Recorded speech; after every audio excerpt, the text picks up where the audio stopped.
श्री राम जी ने बाली को छिपकर क्यों मारा? इसके पीछे का सबसे बड़ा कारण हनुमान जी ही थे। आखिर ऐसा क्या हुआ था कि श्री राम जी को बाली को छिपकर मारना पड़ा? और क्या श्री राम जी भी डरते थे कि अगर वो बाली के सामने गए तो बाली उनकी आधी शक्ति हर लेंगे और बाली उनको हरा ना दे? और इस कहानी में हम ये भी जानेंगे कि क्या हुआ जब बाली ने हनुमान जी को युद्ध के लिए ललकारा। तो चलिए शुरू करते हैं आज की कहानी।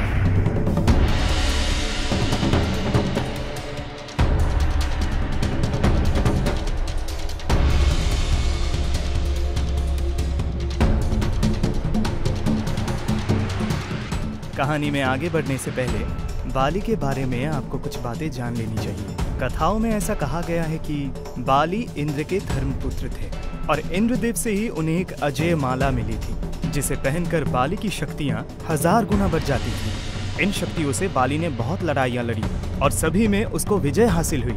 इसके बाद बाली ने ब्रह्मा जी की तपस्या की, जिससे खुश होकर ब्रह्मा जी ने उन्हें वरदान दिया कि वो जिससे भी लड़ाई करेंगे तो उसकी शत्रु की आधी शक्तियां बाली में आ जाएंगी। इस वरदान के बाद तो बाली ने राक्षसों को अपने सामने टिकने ही नहीं दिया और हजारों राक्षसों का उन्होंने वध किया। एक ओर जहां बाली अपने पराक्रम से अपनी शक्तियों का डंका बजा रहे थे, वहीं दूसरी ओर रावण भी उसी समय असीम शक्तियों का मालिक बन चुका था और तीनों लोकों में तबाही मचा रहा था। रावण का सामना उस समय कोई भी नहीं कर पा रहा था। रावण को अपनी शक्तियों पर बहुत घमंड था। उसको लगता था कि उसके सामने कोई नहीं टिक सकता। जब रावण को बाली के बारे में पता चला तो रावण अपने शक्तियों के अहंकार में बाली से लड़ने किष्किंधा चला गया। पर रावण को ये नहीं पता था कि बाली के सामने जाने पर उसकी आधी शक्तियां बाली में समा जाएगी और रावण किष्किंधा जाकर बाली को लड़ाई के लिए ललकारने लगा। रावण की ललकार सुनकर बाली बाहर आ गया, जिसके बाद रावण ने बाली को युद्ध के लिए चुनौती दी। बाली ने रावण की चुनौती स्वीकार कर ली और इसके बाद दोनों में भयंकर युद्ध शुरू हो गया। लेकिन बाली को मिले वरदान के कारण रावण की आधी शक्तियां बाली में समा गई, जिससे बाली ने रावण को युद्ध में हरा दिया। इसके बाद बाली ने रावण को बंदी बना लिया। रावण से जीतने के बाद बाली को अपनी शक्तियों पर बहुत ज्यादा घमंड हो गया था और अपनी ताकत दिखाने के लिए रोज रावण को अपने बगल में लेकर घूमने जाने लगा। इसके बाद रावण ने बाली से माफी मांगी और दोनों में मित्रता हो गई। लेकिन इसके बाद बाली का घमंड आसमान छूने लगा। एक दिन बाली अपनी शक्ति के घमंड में चूर जंगल में घूम रहा था और पेड़ पत्थरों को उखाड़ उखाड़ कर फेंक रहा था। उसी जंगल में हनुमान जी श्री राम जी का जप कर रहे थे। जब बाली हनुमान जी के पास पहुँचे तो उन्होंने हनुमान जी से कहा कि पूरे दिन राम नाम जपता है, राम नाम छोड़कर अपने राजा बाली का नाम जप करो। हनुमान जी ये सुनकर मंद मंद मुस्कुराए और वापस अपनी भक्ति में लीन हो गए। यह देखकर बाली को बहुत गुस्सा आया। बाली ने हनुमान जी से कहा कि मैं तुम्हारे राम से ज्यादा शक्तिशाली हूँ और कहा कि तुम्हारे राम अगर मेरे सामने आ जाए तो मैं उन्हें भी हरा सकता हूँ। जब तक बात खुद पर थी तब तक हनुमान जी ने कुछ नहीं कहा, लेकिन जब बात अपनी प्रभु पर आई तो हनुमान जी नहीं रुक पाए और बाली से कहा, हे वानर राज, मेरे प्रभु श्री राम जी से लड़ने से पहले क्या आप उनके इस दास हनुमान से लड़ना चाहेंगे? अपनी शक्तियों की घमंड में चूर बाली हनुमान जी से लड़ने के लिए तैयार हो गए और बोले, कल भोर होते ही हम युद्ध क्षेत्र में मिलेंगे। यह कहकर बाली अपने कक्ष में चले गए और हनुमान जी वहीं राम नाम जपने लग गए। जब ब्रह्मा जी को इस बारे में पता चला तो वह हनुमान जी के पास गए और हनुमान जी से कहा कि वो ये युद्ध ना करे। हनुमान जी ने ब्रह्मदेव जी को नमस्कार किया और बोले, हे ब्रह्मदेव, जब तक बात मेरे तक थी तब तक मैंने कुछ नहीं कहा, लेकिन अब बात मेरी प्रभु पर आ गई है, मैं ये लड़ाई अवश्य करूंगा। ये सुनकर ब्रह्मदेव जी ने हनुमान से कहा, हे हनुमान, ठीक है, आप युद्ध करो, लेकिन कल युद्ध में आप अपनी शक्तियों का 10वां हिस्सा ही लेकर जाएं। बाकी शक्तियां श्री राम जी के चरणों में छोड़ जाएं और युद्ध के बाद आप अपनी शक्तियां वापस ले लेना। हनुमान जी ने ब्रह्मदेव जी की बात मान ली और अगले दिन युद्ध में वे अपने 10% शक्ति ही अपने साथ लेकर गए। बाली ने सोचा कि हनुमान एक छोटा सा वानर मात्र है, इसे तो मैं इसके बिना शक्ति लिए ही हरा दूंगा।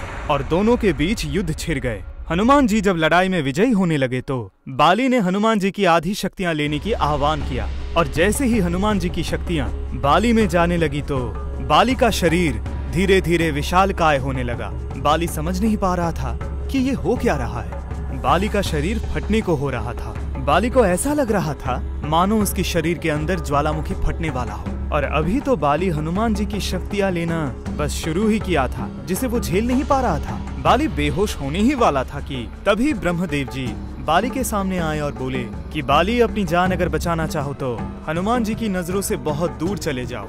यह सुनकर बाली वहाँ से भागने लगा।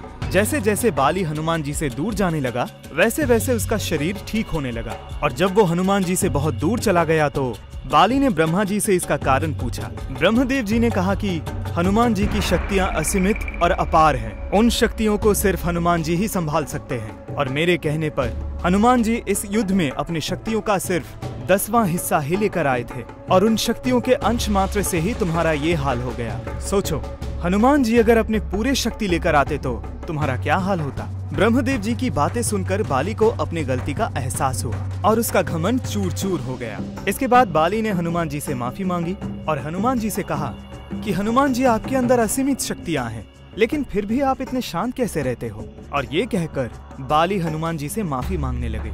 हनुमान जी ने कहा, अगर माफी मांगना ही है तो प्रभु श्री राम जी से मांगिए, मैं तो उनका एक छोटा सा भक्त हूँ। और यह कहकर हनुमान जी ने बाली को गले लगा लिया। इसके बाद बाली श्री राम जी के जय जयकार लगाने लगे और ये युद्ध शुरू होने से पहले ही खत्म हो गया। अब बात करते हैं श्री राम जी ने बाली को छिपकर क्यों मारा। दरअसल इसके पीछे कुछ तथ्य रामायण में लिखित है। श्री राम सुग्रीव को अपने मित्र बना चुके थे और उन्हें वचन दे चुके थे कि वो बाली का वध अवश्य करेंगे, क्योंकि बाली के पापों का घड़ा भर चुका है और क्षत्रिय होने के नाते उनको ये आदेश था कि अगर कहीं भी कोई पाप करता है तो पापियों को दंड अवश्य दिया जाए। बाली ने सुग्रीव को अपने राज्य से निकालकर सुग्रीव की पत्नी रोमा पर जबरन अपना हक जमा लिया था, जिसकी सजा केवल मृत्यु थी, और क्षत्रिय होने के नाते वो दंड श्री राम जी कैसे भी दे सकते थे। हालांकि दंड देने से पहले श्री राम जी ने सुग्रीव को बाली के पास एक आखिरी मौका देने के लिए भेजा भी था, लेकिन उसे बाली ने ठुकरा दिया था। श्री राम जी के कुल में एक प्रथा ये भी है कि जब कोई जानवर पागल हो जाता है और मरने मारने पर उतारू हो जाता है तो उसका शिकार करना अनिवार्य होता है, और बाली भी वानर प्रजाति से था जो सुग्रीव को मारने जा रहा था। इसलिए श्री राम जी ने बाली का शिकार किया, और शिकार तो छिपकर ही किया जाता है। अब बात करते हैं आखिरी तथ्य की। अगर श्री राम जी बाली के सामने आ जाते तो बाली को मिले वरदान के अनुसार बाली श्री राम जी की शक्ति को अपने अंदर लेने का प्रयास करते। और जैसा कि आप सब जानते हैं कि श्री राम जी की भक्त हनुमान जी की क्षण भर शक्तियां लेने से ही बाली का शरीर फटने को हो गया था, तो श्री राम जी तो स्वयं नारायण भगवान थे। अगर ऐसा होता तो बाली उसी वक्त मर जाता। ब्रह्मा जी की वरदान की लाज रखने के लिए श्री राम जी ने बाली को छिपकर मारा था। तो बोलो जय श्री राम। और अगर आज की कहानी आपको अच्छी लगे तो लाइक, सब्सक्राइब और कमेंट जरूर करें।